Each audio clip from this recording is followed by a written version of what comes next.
Olá pessoal, vamos continuar com as funções trigonométricas e agora nós vamos ver a função cotangente, secante e cossecante. Então primeiramente vamos ver a função cotangente e para definir a função cotangente no ciclo trigonométrico nós vamos precisar de um eixo auxiliar. Esse eixo auxiliar ele vai passar pelo ponto 0, 1 e ele vai ser paralelo ao eixo x. Então aqui nós vamos ter os eixos da cotangente. Então vamos supor que eu queira calcular aqui a cotangente de um ângulo x. Então para isso nós vamos precisar prolongar aqui essa reta que passa pela origem e pela extremidade do arco. A gente prolonga essa reta até obter o ponto de interseção com o eixo das cotangentes. Então a abscissa desse ponto, aqui vamos supor um ponto B e aqui um ponto T. Então a abscissa desse ponto, essa parte aqui que está destacada, vai ser o valor da cotangente de x. Vamos ver agora a variação da cotangente no ciclo trigonométrico, a variação do sinal. Então primeiramente vamos começar com o arco zero, aqui com o ângulo zero. E nesse caso a cotangente não vai existir, porque as duas retas não vão se encontrar, a reta aqui do eixo cotangente e a reta que passa pela origem e pela extremidade, elas vão ser paralelas, não vão se encontrar. Então a cotangente para esse ângulo não vai existir. Agora se a gente aumentar os valores aqui do ângulo, então a gente percebe que a cotangente ela vai diminuindo aqui a cota e vai ter valor zero aqui quando for um arco de 90 graus. Então no primeiro quadrante ela vai ser positiva e vai ser decrescente. Agora no segundo quadrante, aí a gente já vê que a cotangente aqui ela é negativa. Então perceba aqui que para um ângulo x que está no segundo quadrante, a nossa cotangente aqui ela vai ser negativa e vai voltar a não existir quando o ângulo for de π radiano, 180 graus. Então nesse caso a cotangente também não existe. Vamos agora para o terceiro quadrante. Aí no terceiro quadrante a gente vê que a cotangente, um ângulo aqui que está no terceiro quadrante, a cotangente ela vai ser positiva.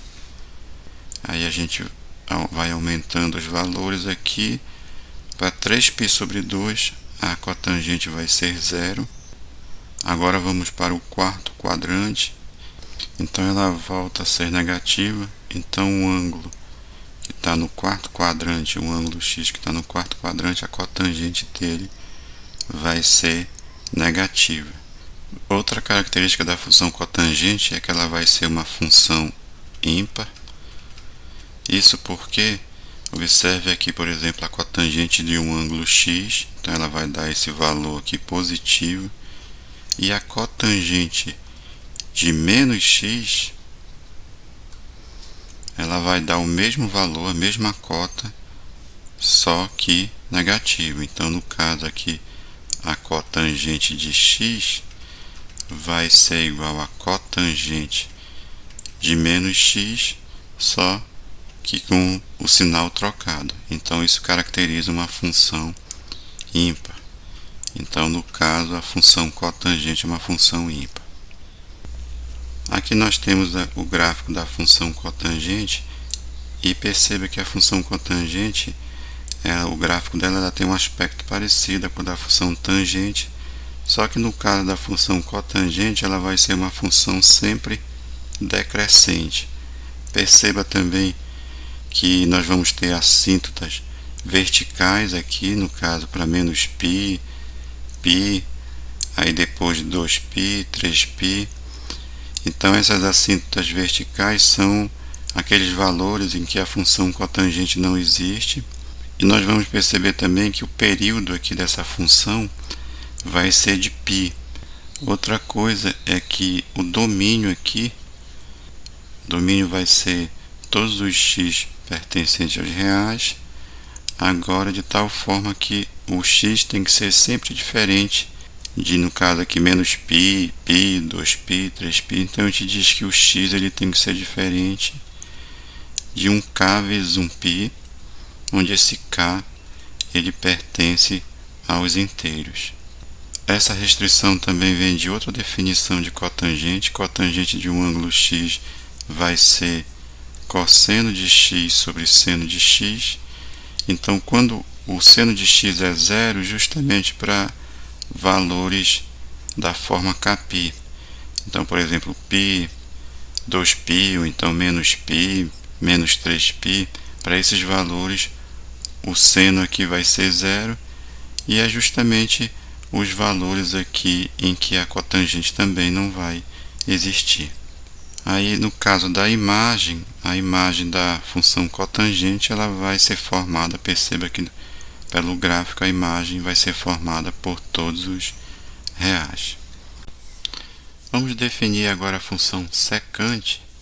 Então, no caso da função secante, vamos considerar um ângulo x aqui, e a extremidade desse arco x, ela vai ter um ponto aqui, vamos supor um ponto P, e por esse ponto P vamos passar uma reta tangente, e essa reta tangente ela vai cortar o eixo x num certo ponto S aqui. Então essa abscissa do ponto S, essa cota aqui vai ser a secante do ângulo x. Então a gente vai definir dessa forma a secante de um ângulo x. Vamos ver agora a variação da secante no círculo trigonométrico, a variação do sinal. Então perceba que para um ângulo no primeiro quadrante, o valor da secante aqui vai ser positivo. Então para esses ângulos que estão no primeiro quadrante, a secante tem valor positivo. Perceba também que para o ângulo 0, a secante aqui ela vai valer 1. E depois para o ângulo de 90 graus, nós vamos ter que a secante não vai existir, justamente porque a reta tangente e o eixo x eles vão ser paralelos, não vão se tocar. Então a secante para esse ângulo não existe, π sobre 2. Agora no segundo quadrante, o valor da secante ela vai ser negativa, e aqui para o valor π, a secante aqui ela vai valer menos 1. Agora vamos para o terceiro quadrante. No terceiro quadrante, a secante ela volta a ser negativa.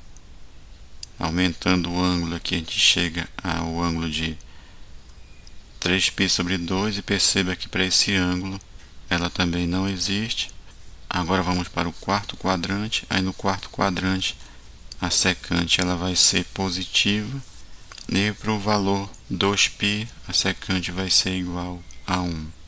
A secante ela vai ser uma função par, pois perceba que para um ângulo x, a gente vai ter um certo valor aqui, no caso positivo, e para um ângulo menos x, nós vamos ter o mesmo valor.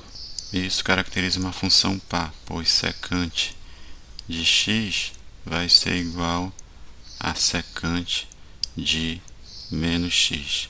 E daí nós vamos ter que a secante é uma função par. Aqui nós apresentamos o gráfico da função secante, esse gráfico que está em azul. E observe que há trechos em que ele vai ter concavidade para baixo e há trechos em que ele vai ter concavidade para cima. O período aqui ele vai ser de 2π, porque ele vai repetir o aspecto dele de 2π em 2π. Então perceba que ele foi aqui de menos π sobre 2 até 3π sobre 2, ou seja, o aspecto dele aqui foi repetido num período de 2π, e isso continua tanto para a esquerda quanto para a direita. Assim, o período da função secante vai ser de 2π. Perceba também que nós vamos ter assíntotas verticais. E, por exemplo, aqui para π sobre 2, nós vamos ter uma assíntota vertical. Na verdade, vai ser por arcos côngruos a π sobre 2. E o domínio vai ser todo x pertencente aos reais, tal que esse x ele tem que ser justamente diferente desses valores côngruos a π sobre 2. Ou seja, ele tem que ser diferente de π sobre 2 mais kπ, onde esse k ele pertence aos inteiros. A função secante ela também pode ser definida por 1 sobre cosseno de x, então ela vai ter, a secante de x ela tem uma relação com o cosseno de x. Observe que a partir do gráfico do cosseno de x nós podemos construir o gráfico da secante. Aqui no ponto em que o cosseno é igual a 1, nós vamos também ter que a secante vai valer 1, também que vai ficar 1 sobre 1. Aí nós vamos ter uma concavidade para cima e esse gráfico vai ficar entre duas assíntotas verticais, que são justamente os valores em que o cosseno vai ser zero. Logo, para esses valores aqui, a secante não vai existir, então nós vamos ter as assíntotas verticais. Então, esse aspecto ele se repete para os valores que valem 1 e menos 1 para o cosseno, e as assíntotas vão surgir quando o cosseno for igual a zero. A imagem da função secante ela vai ser formada por dois intervalos aqui.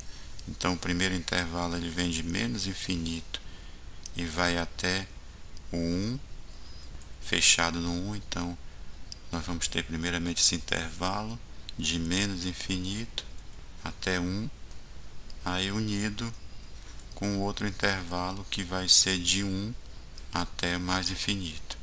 E observe que para o intervalo aberto que vai de menos 1 até 1, não vai existir imagem. Vamos ver agora a cossecante de x. Então vamos supor que eu tenho um ângulo x aqui. Então na extremidade do arco, a gente passa aqui uma reta tangente. E essa reta tangente ela vai cortar o eixo y aqui num certo ponto, um ponto P, e a cossecante desse ângulo x vai ser a ordenada desse ponto P. Então nós vamos ter aqui a cossecante de x. Vamos ver agora a variação da cossecante no ciclo trigonométrico. Então observe que no primeiro quadrante, por um ângulo aqui no primeiro quadrante, a cossecante ela vai ser positiva.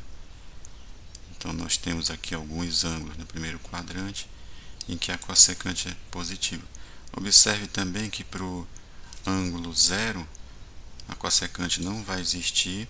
Então vamos aumentar o ângulo aqui. Observe que para a cossecante de π sobre 2 o valor vai ser 1. Agora vamos para o segundo quadrante. Então no segundo quadrante a cossecante também ela é positiva.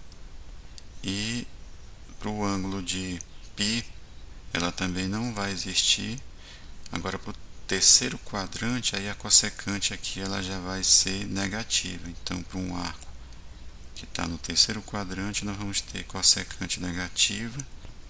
E no quarto quadrante ela também vai ser negativa. E novamente ela não vai existir para o valor de 2π.